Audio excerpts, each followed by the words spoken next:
नमस्कार। आज की क्लास में हम लोग इलेक्ट्रॉन एफिनिटी पे चर्चा करने वाले हैं।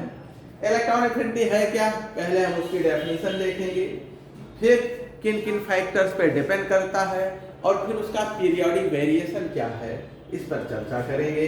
देखिए, इलेक्ट्रॉन एफिनिटी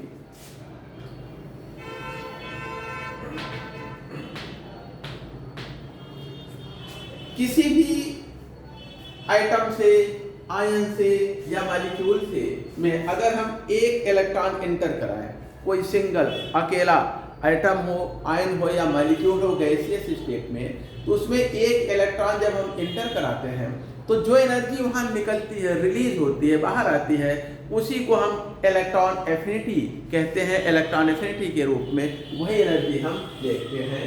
तो electron affinity is defined as the amount of energy release, जो एनर्जी रिलीज होती है, निकलती है, कब? When an electron is added, जब एक इलेक्ट्रॉन प्रवेश कराया जाता है in the valence shell of an isolated gaseous atom, ion और मॉलिक्यूल। किसी आइसोलेटेड में सिंगल अर्थात कंबाइंड फॉर्म में ना हो, सिंगल अकेला गैसियस आइटम हो या आयन हो या मॉलिक्यूल हो, तो उसमें एक इलेक्ट्रॉन एंटर कराने पर जो एनर्जी रिलीज होती है, जितनी एनर्जी रिलीज होती है, उसी को हम इलेक्ट्रॉन एफिनिटी कहते हैं, उस आयन का, आइटम का या मॉलिक्यूल का। देखिए, इलेक्ट्रॉन एफिनिटी पॉजिटिव हो सकती है, नेगेटिव हो सकती है। यदि इलेक्ट्रॉन एफिनिटी पॉजिटिव है, पॉजिटिव इलेक्ट्रॉन एफिनिटी का मतलब प्रोसेस कैसा है? एक्सोथर्मिक है। यदि किसी आइटम, आयन या मॉलिक्यूल में एक इलेक्ट्रॉन आप इंटर कराते हैं, इलेक्ट्रॉन की एंट्री के साथ हीट रिलीज हो रही है, एनर्जी रिलीज हो रही है, बाहर जा रही है, अर्थात प्रोसेस एक्सोथर्मिक है, तब इलेक्ट्रॉन एफिनिटी कैसा होता है? पॉजिटिव होता है। लेकिन यदि प्रोसेस एंडोथर्मिक है, हीट एब्जॉर्ब हो रही है, तब इलेक्ट्रॉन एफिनिटी कैसी होती है? नेगेटिव होती है। यदि आइटम इलेक्ट्रॉन को इजी वे में एक्सेप्ट कर रहा है तो एनर्जी निकालेगा। यदि इलेक्ट्रॉन एक्सेप्टिंग टेंडेंसी, इलेक्ट्रॉन को ग्रहण करने की प्रवृत्ति या इलेक्ट्रॉन एफिनिटी पॉजिटिव है, तो फिर जो है प्रोसेस एक्सोथर्मिक होगा, एनर्जी निकलेगी। यदि ऐसा नहीं है, यदि किसी आइटम की इलेक्ट्रॉन एक्सेप्ट करने की टेंडेंसी जीरो है या टेंडेंसी नेगेटिव है, इलेक्ट्रॉन नहीं लेना चाहता, उसमें आप जबरदस्ती इलेक्ट्रॉन इंटर कराएंगे, तब आपको एनर्जी देनी पड़ेगी, अर्थात एनर्जी देने के साथ इलेक्ट्रॉन वहां ग्रहण होगा। प्रोसेस कैसा होगा? एंडोथर्मिक होगा। अब देखिए, हम जो है एक टर्म पढ़ते हैं इलेक्ट्रॉन गेन एंथैल्पी, यानी जब किसी आइसोलेटेड गैसियस आइटम में आप एक इलेक्ट्रॉन प्रवेश कराते हैं तो कुछ एनर्जी बाहर निकल जाती है, इलेक्ट्रॉन एडिशन के साथ हीट बाहर निकल रही है, एनर्जी बाहर निकल रही है। तो जो आइटम की इधर जो ये गैसियस आइटम और इलेक्ट्रॉन है, इनकी एंथैल्पी, और इधर जो नेगेटिव आयन बना, इसकी एंथैल्पी, दोनों के एंथैल्पी का डिफरेंस जो होगा उसी को हम इलेक्ट्रॉन गेन एंथैल्पी कहते हैं। क्या कहते हैं? Electron gain enthalpy. फिर से ध्यान दें, इस गैसियस आइटम की और इस इलेक्ट्रॉन की जो एंथैल्पी है और बनने वाले गैसियस आयन की एंथैल्पी का जो डिफरेंस होगा उसको हम इलेक्ट्रॉन गेन एंथैल्पी कहते हैं। यदि इलेक्ट्रॉन एडिशन के साथ हीट बाहर निकली है तो निश्चित इसके पास जो हीट होगी, एनर्जी होगी, वो कम होगी और इनकी क्या होगी? अधिक, क्योंकि ये जब इसमें बदले तो कुछ हीट बाहर निकली है, तो इसका एच स्मॉल होगा, इसका लार्ज होगा, दोनों का डिफरेंस क्या आ जाएगा? नेगेटिव। छोटे में से बड़े को सब्ट्रैक्ट करेंगे तो नेगेटिव होगा। तो यदि एंथैल्पी चेंज नेगेटिव है तो इलेक्ट्रॉन एफिनिटी क्या होती है? पॉजिटिव होती है। यदि एंथैल्पी चेंज और इलेक्ट्रॉन एफिनिटी को देखें तो इनमें क्या रिलेशन है? किसी प्रोसेस में एंथैल्पी चेंज अगर नेगेटिव है, प्रोसेस एक्सोथर्मिक है, तो इलेक्ट्रॉन एफिनिटी क्या होती है? पॉजिटिव। ठीक है, क्योंकि इलेक्ट्रॉन एफिनिटी इक्वल टू होती है माइनस एंथैल्पी के। अगर ये वैल्यू नेगेटिव है तो ये वैल्यू क्या होगी? पॉजिटिव होगा। देखिए, फ्लोरीन में एक इलेक्ट्रॉन प्रवेश कराया जाए तो एंथैल्पी चेंज वहां पर -328 किलो जूल पर मोल है, तो इसकी electron affinity +328 kilo joule per मोल होगा। अगर हम नाइट्रोजन में एक इलेक्ट्रॉन प्रवेश करा के गैसियस नाइट्रोजन आयन बना दें तो यहाँ पर हीट, यहाँ पे माइनस साइन होगा, हीट एंथैल्पी चेंज कितना है -20 किलो जूल पर मोल, तो इलेक्ट्रॉन एफिनिटी कितना होगा +20 किलो जूल पर मोल, यानी इलेक्ट्रॉन एफिनिटी और इलेक्ट्रॉन गेन एंथैल्पी दोनों में अपोजिट का रिलेशन होगा। यदि इलेक्ट्रॉन एफिनिटी पॉजिटिव है तो प्रोसेस एक्सोथर्मिक होगा और इलेक्ट्रॉन गेन एंथैल्पी नेगेटिव होगी। यदि इलेक्ट्रॉन एफिनिटी नेगेटिव है तो प्रोसेस एंडोथर्मिक होगा और इलेक्ट्रॉन गेन एंथैल्पी पॉजिटिव होगी। अब आते हैं, देखिए इलेक्ट्रॉन एफिनिटी अगर हम देखें तो ये आयोनाइजेशन एनर्जी का रिवर्स होता है, ठीक है ना। जैसे आपने जो है किसी आइटम में एक इलेक्ट्रॉन प्रवेश कराया तो आयोनाइजेशन, एक इलेक्ट्रॉन एंटर कराया तो एनर्जी निकली है, जब उससे एक इलेक्ट्रॉन निकालेंगे तो एनर्जी देनी पड़ेगी, दोनों एक दूसरे का अपोजिट होता है। जैसे आपने इसको एक इलेक्ट्रॉन दिया तो ये गैसियस आयन बना, तो ये क्या हो गया, इलेक्ट्रॉन दिया आपने, इलेक्ट्रॉन एफिनिटी। लेकिन जब यही प्रोसेस रिवर्स होगा तो यहाँ से एक इलेक्ट्रॉन निकल रहा है तो ये हो गया आयोनाइजेशन का प्रोसेस, और यहाँ पे जो एनर्जी आप देंगे वो आयोनाइजेशन एनर्जी। तो electron affinity is reverse of the following process, ये आयोनाइजेशन का प्रोसेस है। इस एनायन से एक इलेक्ट्रॉन निकल रहा है तो इलेक्ट्रॉन एफिनिटी, यहाँ पे देखें, यहाँ पे हैलाइड आयन का आयोनाइजेशन हो रहा है, हैलाइड आयन एक इलेक्ट्रॉन निकल के हाइड्रोजन एटम में बदल रहा है, तो जो आयोनाइजेशन एनर्जी हैलाइड आयन का है वही इलेक्ट्रॉन एफिनिटी है हाइड्रोजन का। दोनों प्रोसेस सेम है, चाहे हम हाइड्रोजन में एक इलेक्ट्रॉन प्रवेश कराएं या हैलाइड आयन से एक इलेक्ट्रॉन निकालें, दोनों सेम है। तो आयोनाइजेशन एनर्जी, इलेक्ट्रॉन एफिनिटी एक दूसरे का अपोजिट होते हैं, दोनों एंथैल्पी चेंज के बराबर होते हैं। अब यहाँ पर देखिए, जब हम इलेक्ट्रॉन निकालते हैं तो एनर्जी देते हैं, एनर्जी देने पे इलेक्ट्रॉन निकलता है, अर्थात एंथैल्पी चेंज पॉजिटिव है, और जब हम इलेक्ट्रॉन एंटर कराते हैं तो एनर्जी वहां निकलती है, अर्थात एंथैल्पी चेंज नेगेटिव है। तो जो इलेक्ट्रॉन एफिनिटी है वो जो है नेगेटिव डेल्टा एच के, और जो आयोनाइजेशन एनर्जी है वो पॉजिटिव डेल्टा एच के, साइन दोनों का अपोजिट होता है लेकिन होते दोनों बराबर है। अब देखिए, जैसे अगर हम किसी जो है, अगर हम किसी एक, ये हैलाइड आयन है, यहां से एक इलेक्ट्रॉन निकाले तो हाइड्रोजन एटम बना, यहां से एक इलेक्ट्रॉन निकाले तो H+ बना। तो किसी आइटम से जब हम पहला इलेक्ट्रॉन निकालते हैं तो ये first ionization energy, ionisation E1 होता है। अगर हम दूसरा इलेक्ट्रॉन निकाल दिए, H2+ हो गया, तो ये सेकंड इलेक्ट्रॉन निकला, IE2 होता है।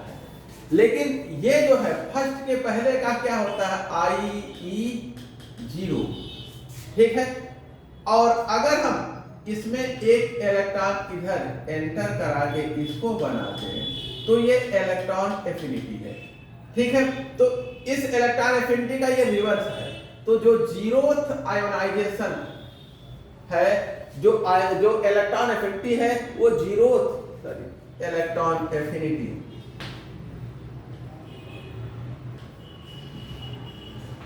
ये इलेक्ट्रॉन एफिनिटी हो गया।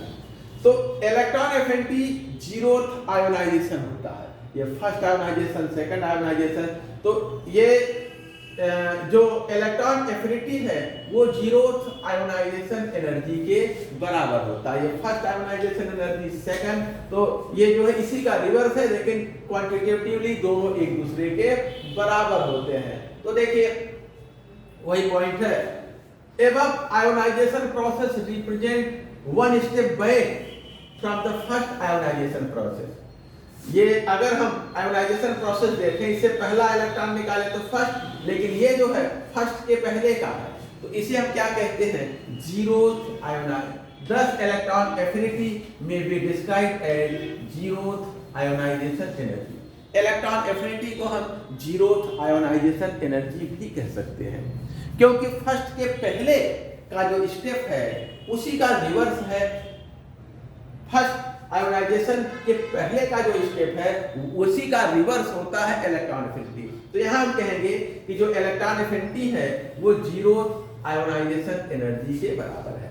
लेकिन क्या इलेक्ट्रॉन एफिनिटी और इलेक्ट्रॉन गेन एंथैल्पी दोनों एक दूसरे के बराबर होते हैं? ऐसा नहीं है। कुछ विशेष कंडीशन में हम इनको एक दूसरे के बराबर मान लेते हैं। सामान्य कैलकुलेशंस में हम इनको एक दूसरे के बराबर मान लेते हैं, लेकिन ये एक दूसरे के बराबर होते नहीं हैं। देखिए कैसे, क्या रिलेशन है। तो किसी टेम्परेचर T पर इलेक्ट्रॉन गेन एंथैल्पी और इलेक्ट्रॉन एफिनिटी किस प्रकार से रिलेटेड हैं? इलेक्ट्रॉन एंथैल्पी डेल्टा H किसी टेम्परेचर T पर ये इक्वल टू है minus electron affinity minus 5/2 RT। ठीक है ना। Electron gain enthalpy given temperature T पर ये इक्वल टू है minus electron affinity minus 5/2 RT। यहाँ पर हम जो है जो आइटम है, इलेक्ट्रॉन है, आयन है, उनको हम आइडियल मान करके चल रहे हैं कि ये आइडियल गैस जैसा बिहेव कर रहे हैं। माइनस को बाहर ले ले तो ये हो जाएगा minus electron affinity plus 5/2 RT। अब यदि हम टेम्परेचर को 298 केल्विन ले लें, यानी रूम टेम्परेचर पर एंथैल्पी चेंज निकालना चाहें तो क्या हो जाएगा? माइनस इलेक्ट्रॉन एफिनिटी और प्लस 5/2 R की जगह 8.314 joule per mole into T की जगह 298 केल्विन। इसको आप मल्टीप्लाई करेंगे तो आ जाता 6.2 किलो जूल पर। इसको आप मल्टीप्लाई कर लेंगे, सॉल्व कर लेंगे इतने को, तो 6.2 किलो जूल पर मोल आता है। तो 298 केल्विन पर अर्थात 25 डिग्री सेल्सियस पर जो एंथैल्पी है, इलेक्ट्रॉन गेन एंथैल्पी, वो किसके बराबर होता है? Minus electron affinity plus 6.2 kilo joule per mole के बराबर होता है। ये रिलेशन है इन दोनों में। ठीक है। लेकिन सामान्यतः जो इलेक्ट्रॉन एफिनिटी होती है इस टेम्परेचर पे ये बहुत ज्यादा होती है और सामान्य कैलकुलेशन में हम इसके कंपैरिजन में इसको छोड़ देते हैं, नेग्लेक्ट कर देते हैं। तो हम ऐसा मान लेते हैं कि electron gain enthalpy is approximately equal to minus electron affinity. ये दोनों लगभग बराबर मान के हम सामान्य कैलकुलेशन में इसी दोनों को बराबर मान लेते हैं, लेकिन दोनों बराबर हैं नहीं। ठीक है ना। अब आते हैं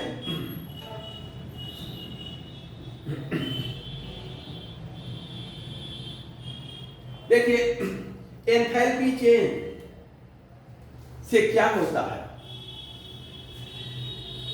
यहां पर जब हम किसी आइटम में इलेक्ट्रॉन ऐड करते हैं तो उस पर चार्ज इकट्ठा हो जाता है, नेगेटिव चार्ज इकट्ठा हो जाता है। जब किसी आइटम पे, जैसे ये गैसियस आइटम है, इसमें मैंने इलेक्ट्रॉन एंटर कराया तो इस पे एक नेगेटिव चार्ज एकत्रित हो जाता है। तो एंथैल्पी चेंज जो है, जो एंथैल्पी में चेंज है, आइटम पे जो चार्ज एक्युमुलेट हो रहा है, इकट्ठा हो रहा है, उस पे डिपेंड करता है। और देखिए ये डेल्टा H इक्वल टू होता है alpha q plus beta q square, higher terms को प्लस गामा क्यू की पावर 3 इस तरह से होता है। हायर टर्म्स को नेग्लेक्ट कर दिया गया है और ये रिलेशन होता है जो आइटम पे चार्ज एकत्रित होता है, एक्युमुलेशन चार्ज का है, और एंथैल्पी चेंज में ये क्वाड्रेटिक इक्वेशन के पास। ठीक है। डेल्टा H इक्वल टू होता है alpha q plus beta q square. ये एंथैल्पी चेंज है। ये उन आइटम्स पर जो चार्ज, यानी जब ये एनायन में बदल है तो जो चार्ज एकत्रित हो रहा है उसका मात्रा है क्यू चार्ज है, अल्फा और बीटा ये कांस्टेंट है, कोएफिशिएंट है। यहाँ पर देखिए अगर फर्स्ट सेकंड थर्ड कई आयोनाइजेशन एनर्जी है, तो जो delta H total heat exchange है सारी की सारी आयोनाइजेशन एनर्जी या सारी की सारी इलेक्ट्रॉन एफिनिटी के योग के बराबर होता है। जैसे कोई आइटम एक इलेक्ट्रॉन लिया, दो लिया, तीन इलेक्ट्रॉन लिया, तो उसकी first second third electron affinity होगी, सबका एडिशन करेंगे, समेशन करेंगे। इसी तरह से अगर कोई आइटम एक इलेक्ट्रॉन दे रहा है, दो दे रहा है, तीन दे रहा है, तो उसकी फर्स्ट सेकंड थर्ड सारी की सारी आयोनाइजेशन एनर्जी का हम समेशन ले लेते हैं। तो एंथैल्पी चेंज ये इलेक्ट्रॉन एफिनिटी के बराबर होता है जब जो चार्ज इकट्ठा हो रहा है, एकत्रित हो रहा है, वो नेगेटिव है। तो यदि किसी आइटम पर आने वाला चार्ज नेगेटिव है, यानी Q कैसा है, नेगेटिव है, तब जो डेल्टा H है ये बराबर होता है इलेक्ट्रॉन एफिनिटी के, ठीक है। लेकिन जब किसी आइटम पर आने वाला चार्ज पॉजिटिव है, अर्थात Q इक्वल टू पॉजिटिव है, तब डेल्टा H ये होता है आयोनाइजेशन एनर्जी। अगर जो है पॉजिटिव है Q की वैल्यू, तो डेल्टा H आयोनाइजेशन एनर्जी के बराबर होता है, और यदि नेगेटिव है तो डेल्टा H इलेक्ट्रॉन एफिनिटी के बराबर होता है। इसको ध्यान देंगे। अब देखिए नेक्स्ट पॉइंट, जो छोटे आइटम है अर्थात जिनकी पोलराइजेबिलिटी कम है और जिनकी इलेक्ट्रोनेगेटिव जो नॉन पोलराइजेबल है और जिनकी साइज छोटी है, जो स्मॉल आइटम्स हैं, ठीक है, non polarisable and small species है, जैसे फ्लोरीन है।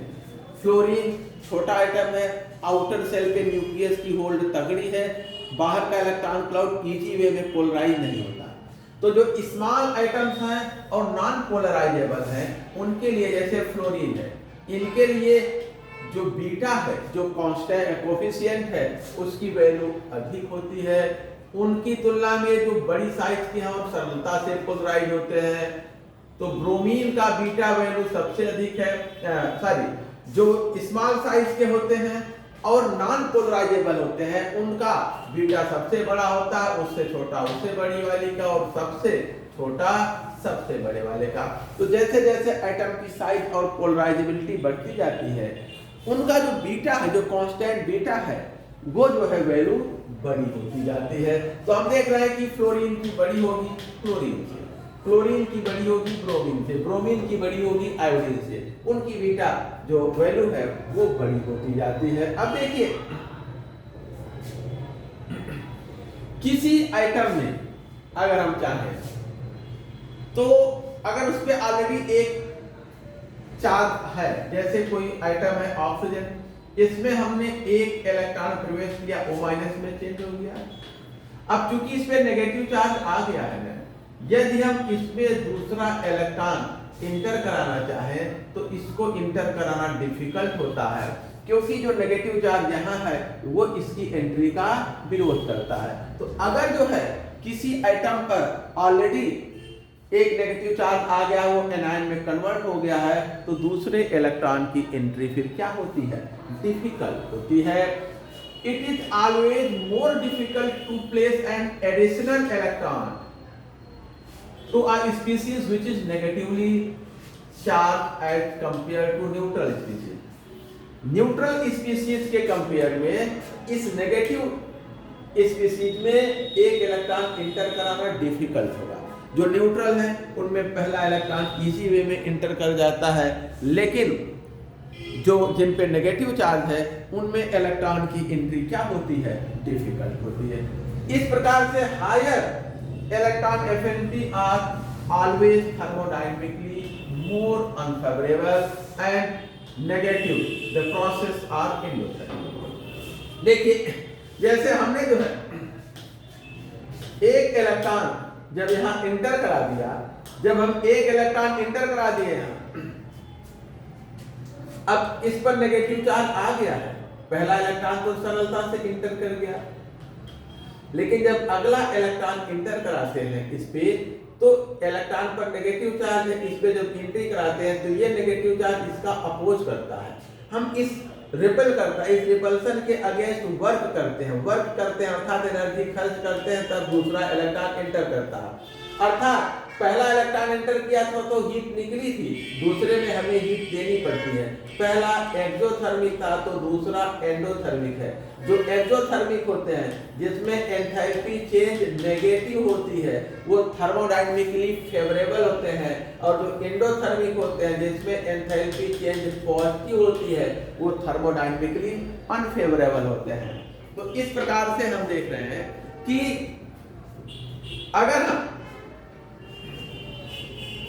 ऑक्सीजन आइटम है, इसमें हम एक इलेक्ट्रॉन एंटर करा रहे हैं, माइनस चार्ज आया, तो देखिए एंथैल्पी चेंज नेगेटिव है अर्थात प्रोसेस एक्सोथर्मिक है। जब प्रोसेस एक्सोथर्मिक है तो इलेक्ट्रॉन एफिनिटी पॉजिटिव होगी। दूसरा, जब हम इस पे दूसरा इलेक्ट्रॉन निकाल रहे हैं, यहाँ ऑलरेडी एक नेगेटिव चार्ज है, तब ये नेगेटिव चार्ज इसको रिपेल करेगा। अब इस केस में हमें एनर्जी देनी पड़ती है, यहाँ तो निकली थी बाहर, यहाँ हमें देनी पड़ती है, और कितना किलो जूल पर मोल, अर्थात सेकंड स्टेप में एंथैल्पी क्या हो रही है, बढ़ रही है। और इस प्रकार से जो है देखिए पहला इलेक्ट्रॉन जब एंटर किया तो एंथैल्पी चेंज नेगेटिव है अर्थात प्रोसेस एक्सोथर्मिक है, इलेक्ट्रॉन एफिनिटी पॉजिटिव है। दूसरा इलेक्ट्रॉन जब एंटर किया तो एंथैल्पी चेंज पॉजिटिव हो गया अर्थात प्रोसेस एंडोथर्मिक है। अब इलेक्ट्रॉन एफिनिटी नेगेटिव है क्योंकि दूसरा इलेक्ट्रॉन एंटर कराने में हमें वर्क करना पड़ा, एनर्जी देनी पड़ी, ठीक ना। इसी प्रकार से अगर हम देखें तो सल्फर में जब पहला इलेक्ट्रॉन प्रवेश कराया गया, पहला इलेक्ट्रॉन, तो यहाँ पर एंथैल्पी चेंज नेगेटिव है अर्थात प्रोसेस कैसा है, एक्सोथर्मिक है, ठीक है। अब इलेक्ट्रॉन एफिनिटी क्या हो जाएगा, पॉजिटिव। लेकिन जब दूसरा इलेक्ट्रॉन इस एनायन पे एंटर करा रहे हैं तब हमें 590 किलो जूल पर मोल हीट देनी पड़ रही है अर्थात ये प्रोसेस एंडोथर्मिक है। ये तो एक्सो था, ये कैसा है, इंडो है, और यहाँ पर एंथैल्पी इलेक्ट्रॉन एफिनिटी कैसा हो गया, नेगेटिव। तो जब हीट निकलती है तो इलेक्ट्रॉन एफिनिटी पॉजिटिव होता है, और जब हीट हमें देनी पड़ती है तब इलेक्ट्रॉन एफिनिटी क्या हो जाता है, नेगेटिव हो जाता है। तो ये रहा इलेक्ट्रॉन एफिनिटी, उसकी डेफिनेशन। और सक्सेसिव इलेक्ट्रॉन एफिनिटी, जब एक के बाद एक कई इलेक्ट्रॉन हम एंटर कराते हैं तो कब इंडोथर्मिक होगा, कब एक्सोथर्मिक होगा। और अगला है कि इलेक्ट्रॉन एफिनिटी और इलेक्ट्रॉन गेन एंथैल्पी आपस में किस प्रकार से रिलेटेड है, ये हमने देखा। अभी देखिए यहाँ पर हमारे सामने जो एक है पॉइंट, पहला स्टेप में इतना, पहले स्टेप में हम देख रहे हैं कि इतनी एनर्जी निकली है और दूसरे में इतना देनी पड़ रही है, तो दोनों का योग करेंगे तो ये क्या होगा, डेल्टा एच हमें पॉजिटिव ही मिलेगा, डेल्टा एच पॉजिटिव ही है अर्थात एंडोथर्मिक है, एंडोथर्मिक है। और इलेक्ट्रॉन एफिनिटी क्या हो जाएगी, आपकी नेगेटिव हो जाएगी अर्थात ये इस आयन को थर्मोडायनेमिकली इस आयन का फॉर्मेशन अनफेवरेबल है। अगर हम देखें गैसियस ऑक्साइड आयन का फॉर्मेशन थर्मोडायनेमिकली अनफेवरेबल है, लेकिन फिर भी ऑक्सीजन ढेर सारे कंपाउंड में ऑक्साइड के रूप में पाया जाता है। क्यों पाया जाता है, अब इस पे आप लोग ध्यान दीजिएगा, फिर हम चर्चा आगे करेंगे।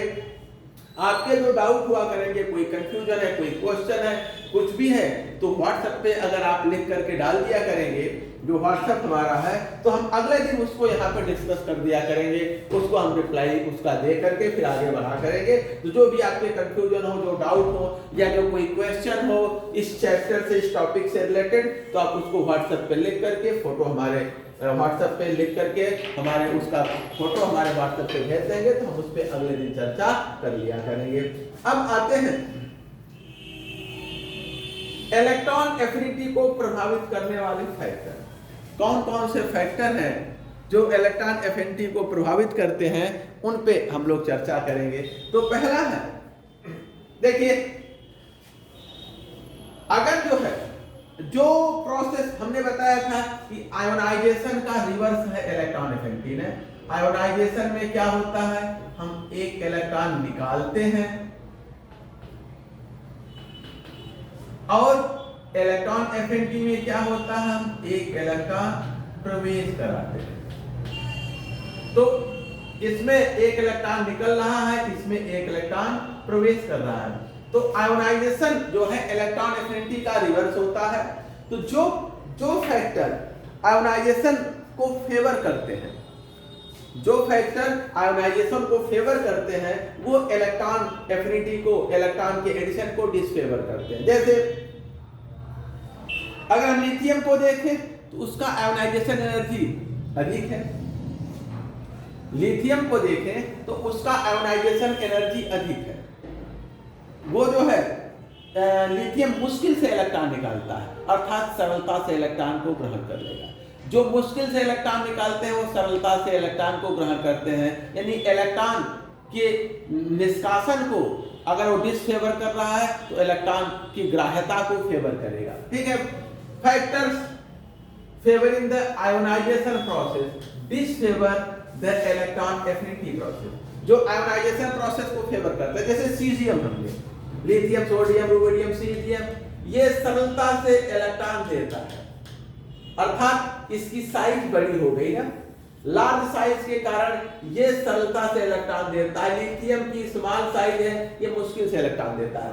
तो जैसे जैसे हम ग्रुप में नीचे आए, या हम कहें जो एटम लार्ज साइज के हैं उनका आयोनाइजेशन इजी वे में होता है।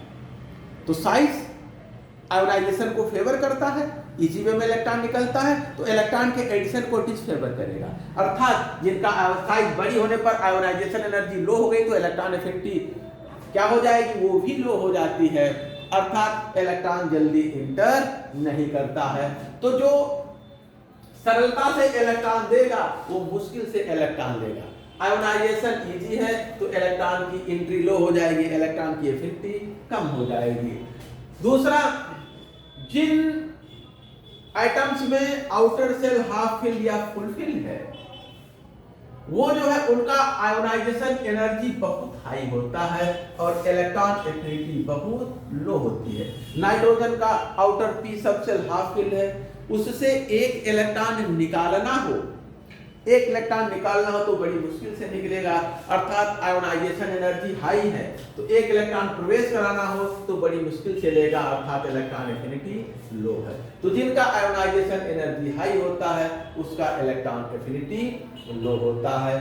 दूसरा, जो इंपॉर्टेंट फैक्टर्स हैं आयोनाइजेशन एनर्जी को प्रभावित करने वाले, वो साइज ऑफ स्पीसीज है। स्मॉल स्पीसीज है तो इलेक्ट्रॉन एफिनिटी हाई होती है, क्योंकि बाहर से इंटर करने वाले इलेक्ट्रॉन पर न्यूक्लियस की पकड़ तगड़ी होती है।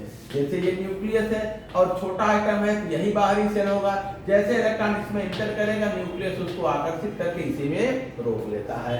और इफेक्टिव न्यूक्लियर चार्ज जितना ज्यादा होगा, इंटर करने वाले इलेक्ट्रॉन पर न्यूक्लियस की होल्ड उतनी अधिक होगी, इलेक्ट्रॉन एफिनिटी अधिक होती है।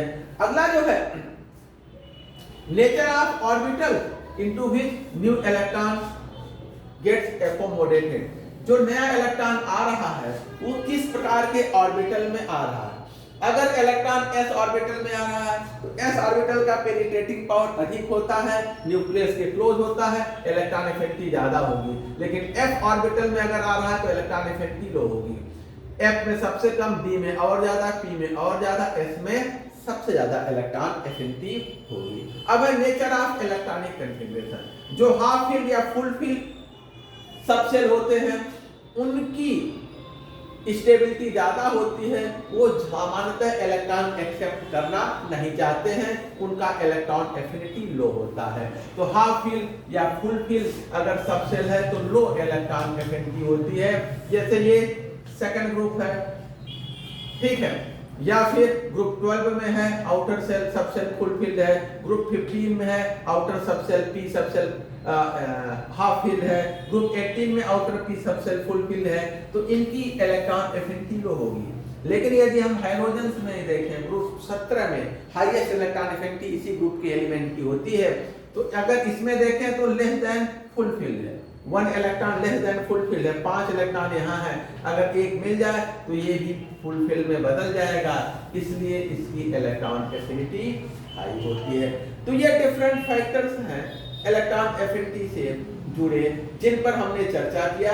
अब लास्ट फैक्टर एक है, अगला टॉपिक है variation of electron affinity in the periodic table, लेकिन एक शॉर्ट ब्रेक के बाद इस पर चर्चा करते हैं। अब ये क्लास इसी पे रोकते हैं, 5 मिनट के ब्रेक के बाद फिर नेक्स्ट आगे प्रोसीड करेंगे।